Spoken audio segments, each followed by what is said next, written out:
آج ایک مہینے میں پتہ نہیں کتنی مرتبہ لوگوں کی شکایت ملتی ہے کہ جی ہمارا بچہ نافرمان ہو گیا.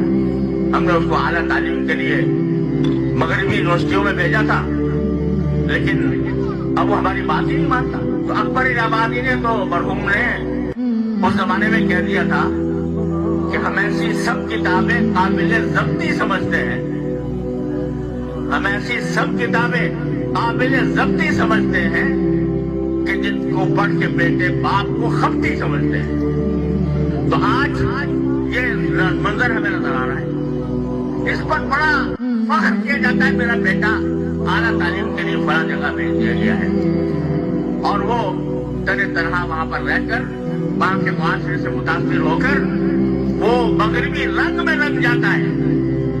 اس کو خدا کا پتہ نہیں, اس کو رسول کا پتہ نہیں, اور والدین بعد میں آ کر روتے کہ جی ہم نے بھیجا تھا لیکن ہاتھ سے نکل گیا. تو کیوں ہوا ایسا؟ اس لیے کہ آپ کی ذمہ داری تھی کہ اپنے بچوں کی صحیح تعلیم و تربیت کریں. ماں کی آغوش سب سے پہلا مدرسہ ہوتا ہے کسی بچے کے لیے. وہ ماں, ایسی ماں جو بچوں کو لوریوں میں بھی درس دیا کرے, جو لوریوں میں درس دے. ایسی مائیں ہوتی تھی کہ جو تلاوت کیے بغیر دودھ نہیں پلایا کرتی تھی بچوں کو. وہ چاہتی تھی کہ قرآن کریم کا نور ان کے سینے میں منتقل ہو. آج نہ ماں کو فکر ہے نہ باپ کو فکر ہے کہ میرا بچہ وہ آگے چل کر کیا بنے گا.